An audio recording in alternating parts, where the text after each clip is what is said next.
நீலகிரி மாவட்டம் பந்தலூர் அருகே ஐயன்கொல்லி பகுதியைச் சேர்ந்தவர் கல்யாணகுமார். இவர் கேரள மாநிலம் வயநாடு சூரல்மலை சிவன் கோவிலில் அர்ச்சகராக பணியாற்றி வந்தார். கடந்த ஜூலை 30ஆம் தேதி அங்கு ஏற்பட்ட நிலச்சரிவில் சிக்கி உயிரிழந்தார்.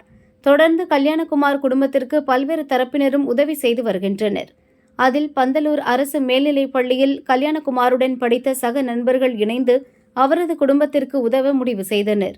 அதைத் தொடர்ந்து நண்பர்கள் இணைந்து 50,000 ரூபாயை அர்ச்சகர் மனைவி மஞ்சுளாவிடம் வழங்கினர். இதில் போலீஸ் எஸ்ஐ திருகேஸ்வரன், மனோகரன், ரவி, அரசு ஊழியர் ராஜேந்திரன், உதயசூரியன், செல்வரத்தினம், பாரதராணி உள்ளிட்டோர் பங்கேற்றனர்.